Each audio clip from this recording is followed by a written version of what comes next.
Good afternoon and welcome to the Lunchtime series with me, Kim Britz, leading the charge with insights, information, and ultimately effective results. Joining me in today's marketing leadership segment, marketing and communications expert and co-host Craig Page-Lee. How are you doing, Craig? Kevin, I'm great. Yeah, thank you. I'm good to be chatting today, our first of March 2025. And as I mentioned last week, we commenced our focus on leadership and development topics for the month ahead. How are you doing? I'm good. I'm struggling with some flu, but I'll get over myself. But I did see what we are talking about today, so I'm really excited about what we are chatting about. So jumping right into it, what is in store for us today? Kevin, thanks. Yeah, we're going to kick the month off with a great article I came across on McKinsey.com in the McKinsey Quarterly titled "Warning: Upgrade Your Personal Operating Model." The article was published on the 22nd of November 2024 and was written by Arne Gast with contribution by Suchita. And Kevin, the article opens with the following subtitle: Effective leaders continue to adapt their priorities, roles, and energy practices to stay ahead of new realities. And for me, this particular statement really talks to the need for leaders to be agile, for them to be flexible, and most importantly, for them to be future focused. Craig, what stands out about this point is it speaks about the adaptation or the adapting of priorities, roles, times, energy practices, but ahead of new realities. And part of that new realities is, I was speaking to a coach this week, and we were speaking about the transformation of identity to support who you're becoming. And if we look at where the future is, where we're headed, right up the alley of like what people should be doing. So how do we upgrade our personal operating model, Craig? Okay, so I want to start by referencing the opening two paragraphs, Kevin, which read as follows: Update now or risk losing access to your company's systems and services. And that opening line was a profound, strong line, which made me lean into to get to understand where this article is going. Executives have likely seen this kind of message regularly sent to their company-issued mobile phones or computer. And when it pops up, they know exactly what it means and why. Upgrading a device's operating system can help protect it against bugs or unlock new features for more effectiveness. And a lovely segue into the leadership principle there. As a leader, updates to your own operating system can be just as crucial, if not more so. Your operating system, what we call your personal operating model, defines the way you get work done and ultimately determines your impact. The system compromises the choices you make about priorities, the roles you choose to play, how you spend your time, and most importantly, how you sustain your energy, Kevin. Okay, and I love the idea of a personal operating model, because part of the leadership program, we don't call it this, but very specifically touching on the things that you're mentioning. And as you start engaging at updating your operating system, you're going, okay, cool. So when it just comes to managing time and managing your energy and the importance of, when do you find flow throughout the day? Some people are really early birds and some people are late at night. They function well depending on how your operating model works best. I love this idea and the concept of this. Why do we upgrade our personal operating model, right? So Kevin, the article addresses this question with a really simple explanation as to the why. I know you're going to relate to some of the reasons cited, which are noted as follows. There are many inflection points in your life when you will need to review and upgrade your personal operating model. At career milestones, such as starting a new role, moving to a different location, or beginning your second term as CEO. When facing new realities for your company, such as major business transformation, a new strategy, a new organizational structure, a drop in employee engagement, or a new return to office policy. Or when adapting personal priorities in the face of issues such as health challenges, relationship changes, or urgent family needs, Kevin. A collective of really defining moments and experiences that make you lean into question and validate how you're going to upgrade your own personal operating model. Just to quote Tony Robbins, he speaks about this kind of stuff all the time. And one of the things he says, if only we realize that life is actually working in your favor, and when you see it from that position, you start going, okay, so who am I choosing to become now? In the face of everything that happens and the choices and the decisions and the change, who are you choosing to become now? And that it's such a useful transformation when you hold that frame in the decision you're making this, because else we sometimes get stuck in the identity of what was. And that's your personal operating system might struggle right there from what was, because it isn't anymore. So what's important to build on that, going into the next point here, is that it's really important to understand how to identify when to start leaning into to upgrade your personal model. So to quote one of the opening upfront section paragraphs here, we note the following. Unlike push notification from electronic devices, the signal to upgrade your personal operating model can be drowned out by daily noise, inevitably. This is no mandate to change there is no mandate to change your operating model at various inflection points. For leaders, push notifications must be generated from within and in high-stakes settings. For leaders who are most affected at driving change, are vigilant about adapting their personal operating models. And when I say on a regular basis here, in terms of being in a continuum of realigning and realizing the path forward, Kevin. Craig, and that's why everyone, it's always recommended that you get a coach. That's why, really good coaches help you transform and push through and more clarity in what it is you're becoming. So it's it's that push notification that you need. And with the right coach and with someone probing and eliciting information in the correct way, they can help you get there. So it's a beautiful notification that your brain starts needing to change. Absolutely. Great. With that in mind, how do we upgrade our personal operating models? So Kevin, the report cites 4 drivers for the personal operating model, and the research has been considered around key thrusts looking at each of these 4 drivers. And these are firstly around critical questions that are associated with each of the 4 drivers and what best practice looks like for building and maintaining such models at both the individual and the organizational level. And the 4 drivers are listed as firstly, driver 1, assess your priorities. Driver 2, understand your role. Driver 3, manage your time. And driver 4, optimize your energy. I just want to add another piece here in the sense that it spoke earlier about the updating of the operating model for your mobile device. Well, when you click update, it's all encompassing. It's the entire software program and platform that is updated. You don't have a choice as to which components you want to update at that particular point in time. And I think it's important to view this article in that light as well. So when upgrading your personal operating model, you have to go through the 4 drivers to really get the end benefits of this. And the takeout here in being successful at upgrading your personal operating model is to understand the following, Kevin. To make space to regularly reflect on and adapt your personal operating model is a keystone habit for executives. Often, enlisting an accountability partner is crucial and critical to ensure that you step back and make the right changes. Report being more productive, working more consciously, and driving change more effectively in the organization, Kevin. Yeah, and just to add to that closing paragraph, we're going to look at the first 2 drivers today. There's some really good deep insights there, a lot to absorb. So we're going to then close off next week with driver 3 and 4. Greg, I just want to, as we work through this, when it says assess your priorities and understand your role, part of what a really good coach will take you through is your value system.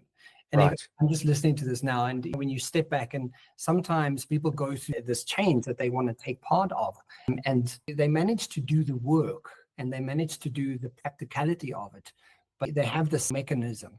And the moment you go back to, okay, so what does your value system look like? Suddenly you discover, well, this thing that you're about to take on, this whole new operating model that you now to install is not supported by your value system. And suddenly their own legs get kicked out from under them. And you kind of go, well, you don't value what it is you're about to do. So you have to really start, and that's where you really assess those priorities to the hilt, because if you don't, brain has a way of just, and you're like, why is this not working? I just don't feel like it's working. I love the fact that you mentioned coach at the beginning of this particular aspect of the conversation, because this paragraph talks about enlisting an accountability partner. And that is that coach that needs to come into the organization, needs to come into your life and help guide you through these 4 particular drivers, Kevin. Yeah, and part of that coaching process, and it's what I do when I take people. Yes. I do it all. I also do timeline therapy and hypnotherapy. So we go back into forgiveness and letting go of emotional baggage and limiting decisions and stuff. Very often people don't even recall that kind of thing came up for them. And when you suddenly go back, and it's just by eliciting conversation, it's a beautiful process to unpack someone's brain, and they do it in real time and they get to a realization. And the moment their brain realizes that they got stuck there, they go, okay, I see why I'm stuck. I see why I can't move to this new operating model based on the fact that is holding them in a position or in a frame that they're not aware of.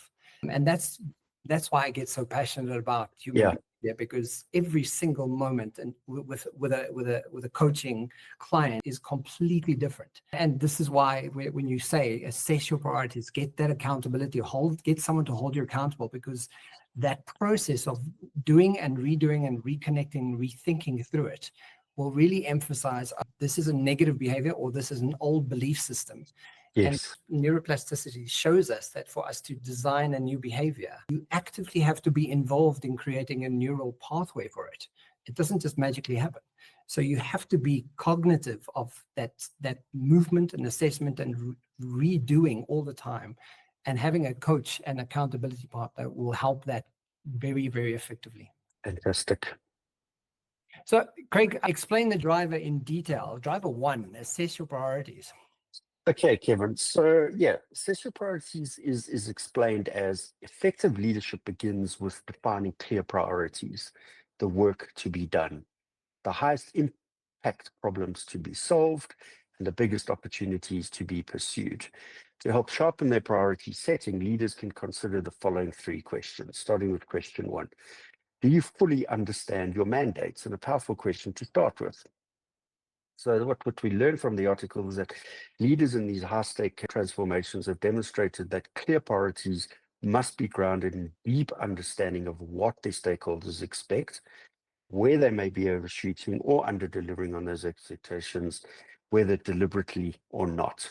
And a recommended approach is noted as by starting to identify which stakeholders can directly affect or indirectly affect the actions and outcomes that the leaders envisage. Internal stakeholders might include, obviously, the likes of board directors, senior leadership colleagues, and certain employee groups.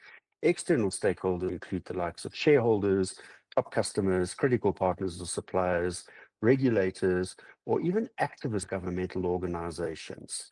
Secondly, is to reflect on how clearly you understand your stakeholders' implicit and explicit mandate. Try to understand their minimum and maximum expectations for the change that you intend to make. And finally, the third step here is the most difficult step, Kevin. It's about deciding which mandates you will fill and fail, and how to be clear about your plans moving forward. Craig, and again, the brain loves structure and strategy. So yes, starting with the identification and then reflecting on clearly understanding it, and then having the most difficult parts come up and unpacking that. But when you don't fully understand the mandate, you're going to guess. You're going to wing the process. So unpacking it with someone is really going to benefit people in this process. Absolutely. And so moving from question 1, do you fully understand your mandates, to question 2, which is, are you ready for your most critical leadership conversations? And for this question, we note that change doesn't happen through complex diagrams or complicated spreadsheets, Kevin, but rather through real conversations linked together over time. These might be one-on-one performance meetings with leaders. They may be small group discussions, such as boardroom meetings, the likes of asking for mergers and acquisition approval, or even large-scale dialogue about company culture with senior leaders and managers. It is important for leaders to be ready to engage people on their leadership narrative in every instance, though, Kevin. And the way to do this is to start by identifying 5 or 10 of the most critical conversations to be had in the coming months. Try and identify what those moments of truth are. And when you get that in place, it will definitely start helping you unlock your vision. And then go away and list these moments of truth and be clear what you want people to feel, what you want them to know, and what you want them to do after those engagements with them.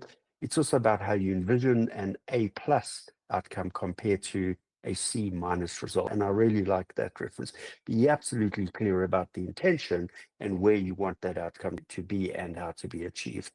Or an outright failure. How do these meetings link to one another optimally in time, and what are the messages that draw them together, Kevin?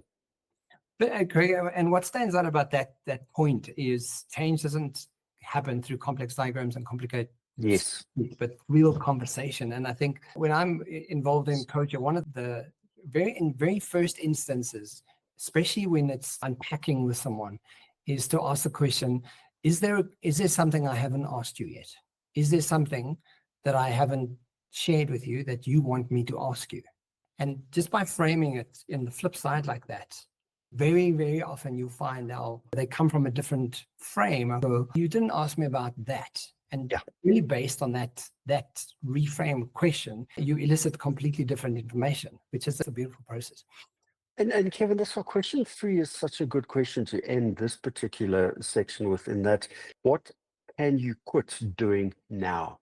And that's a perfect reality of when you've faced your moments of truth and you really are starting to unpack what are the things that you're going to partake in or past. Question 3, the driver of question 3, at least question 3 for driver 1, is what can you quit doing now? And while we're led to believe that the secret to success is hard work, loads of determination, and hours of practice, the 10,000 hours Malcolm Gladwell talks about, the crucial skill is knowing when to stick with something and when to walk away. Probably the most important skill to hone in the leadership capacity. Here, leaders need to focus on smaller sets of priorities if they want to make greater impact, Kevin, as they often have too much to do. They often start with too much, actually. They don't finish enough, and they hesitate when needing to quit low priority activities, refusing to terminate their pet projects. And we know how many leaders or leadership teams have pet projects which aren't really adding value to the organization. It's also a challenge that when work piles up with clear outcomes, creating dissatisfaction and cynicism for leaders and their employees.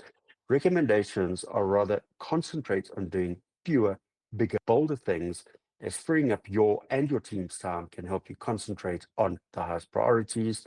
Key takeout for me here is that it's about taking a hard look at your organization and asking yourself, what projects can you quit? Can you help your team by scaling back from the 10 must-win battles to maybe prioritizing 5 in order of impact?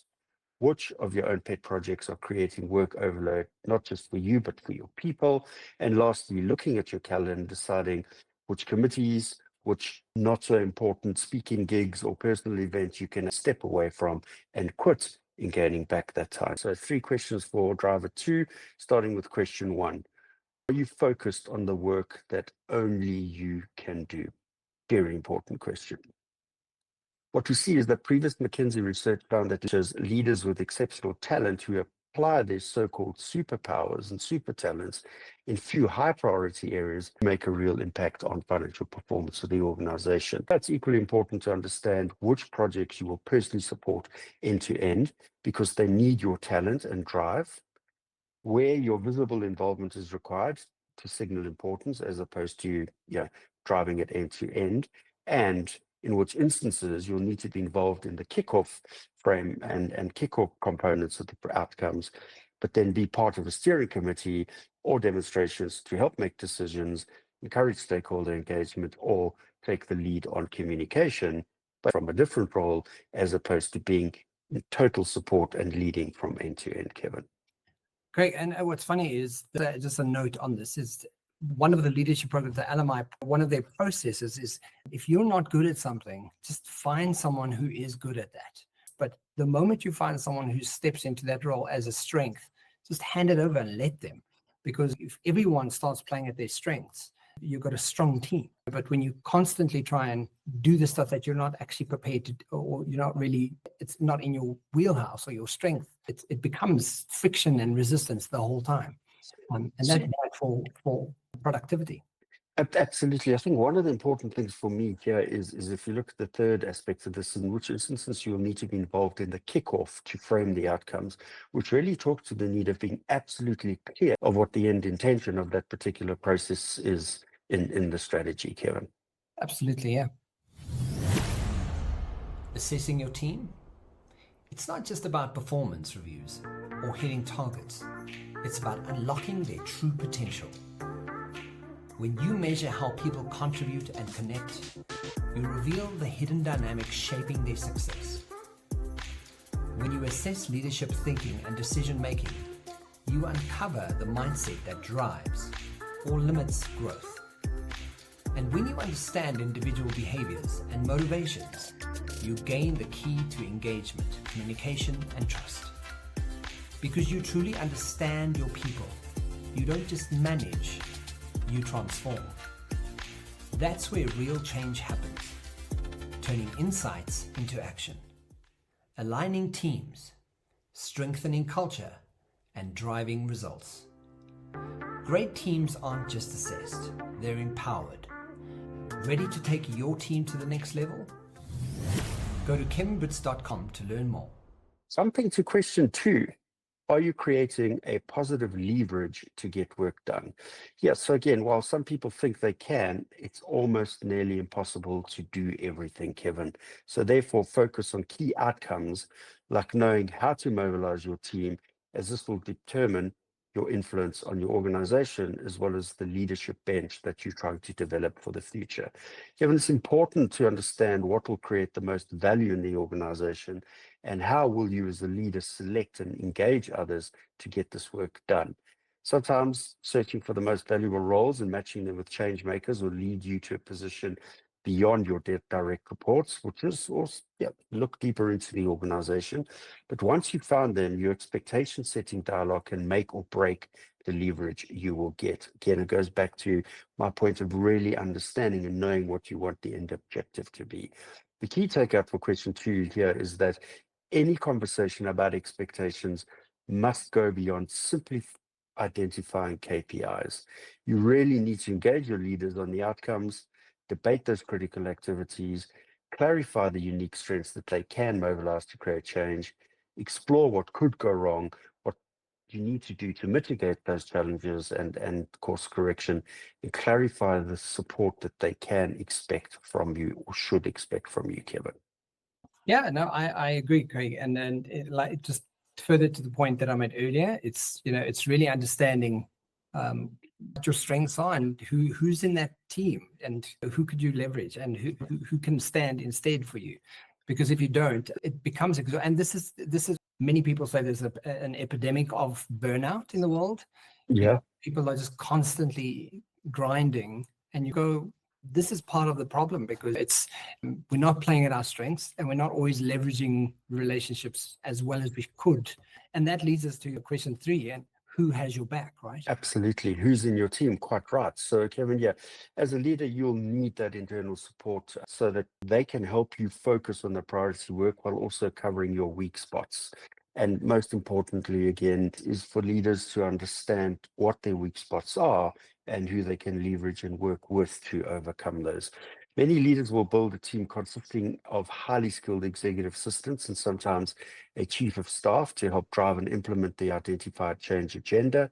They must live at the center of your calendar, proactively identifying priorities, anticipating your needs, and supporting your boundaries and your energy. Top leaders put their efforts into focusing on the most important work while allowing themselves the flexibility to handle emergencies, to engage in more strategic thinking, and create space for personal time, a really necessary requirement to keep the soul centered and the body healthy, in my opinion, Kevin. As a leader, changing your systems of staff can sometimes create unrest, but it might be necessary to get the work done and to break the patterns that are no longer useful for the work or for you personally. Craig, what's interesting is the sentiment of living at the center of your calendar, like you say. I still today, and I'm not going to mention brands or anything, but to this day, senior managers who run organizations, big organizations in this country. So living in the center of your calendar, it's so important to know who that team is, but also reflecting back at what are you doing and what is that productivity that you can measure yourself at the end of the week going, wow, I did all that. That's the impact I had to move forward. And that's part of that operating model, right? You have to be able to know what it is you're doing with your time, because if you don't, how is anyone going to rely on you in the first place? And how do you make sure that you're playing at strengths here? I look at, and it ties back into, you and I both do this, because there's moments where something happens, there's load shedding, there's no signal, or you're stuck in traffic. And the ability to quickly check our calendars, move things, adjust, and find the next best option to get. Yes. It becomes an actual skill. And it's surprising how many people still don't live at the center of the calendars. They don't. Yeah. It's weird. Yeah, I agree. Kevin, so two really important drivers in this particular conversation. We're going to look at driver 3 and 4 next week, but absolute clarity in understanding how to assess your priorities and understanding your role. Both of those structured around 3 key questions, and I think that it is the most simple, easy thing to do for a leader to get that quiet time and just start working through this particular approach to developing their own personal operating model. There's no doubt it is something that can cascade deep down into the organization, and it's not only the CEO suite that can apply this methodology and principle, but definitely throughout, right deep into the middle management layer as well. Yeah. So before we stop, end the conversation today, I just want to give a definition, explanation of driver 3 and driver 4, a teaser for next week's conversation, where we're going to unpack those in a bit more detail and then end with a really great reference point on how to bring this to life. So driver 3 is manage your time. Once you've established your priorities and roles, think about the most productive way to manage your time. Top leaders focus on their most important work while allowing themselves the flexibility to handle emergencies, engage in strategic thinking, and create space for personal time. Now you have a handle on managing your time, you can focus on bringing the right energy to work. This involves protecting your physical health, maintaining strong relationships, and making your work match your meaning. The purpose, talked right into that purpose proposition. 2 important drivers to consider.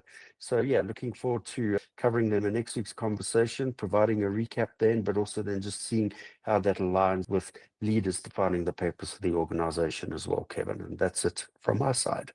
Fantastic, Greg. I just made some notes about those 3 critical questions. And do you fully understand your mandate? Are you ready for your most critical leadership conversations, at least? And what can you quit doing now? I think just as a takeaway for me, those 3 questions really stand out, because then you start questioning, what is my operating model, and does it serve its purpose? Is it still doing what it's supposed to be doing? Because if it's not, it's time to have some difficult conversations. Most definitely. Greg, I love this. And so next week, we'll do the managing time and optimizing energy. The quote for today is from Socrates. The secret of change is to focus all your energy, not on fighting the old, but on building the new. So, I think it's quite applicable. If we could just have the government of national unity in this country understand that particular principle in its truest form and let go of all the petty politics that they carried with them in their previous history to working to build the new, that would be fantastic. Yeah, and I follow the politics a lot now with the craziness that's happening in the world. And you kind of, if I listen to what we have as a country compared to what other people struggle with, we have so much to offer, and we have so much potential of doing it right and getting it right. And yet, like you say, petty politics stand in the way of building the new. It's such a pity. It really is such a pity. But we will strive and inform and share good information, Greg. I love it. Thank you. Have a lucky weekend, Yeah, guys. you too. Have a good one and see you next week. Yes. Fantastic. Please remember to like and share and catch the Lunchtime Series every Wednesday and Thursday. For myself and Craig, have a fantastic week. I'll see you later, Craig. Cheers for now. Thank you, Kevin. Have a good one.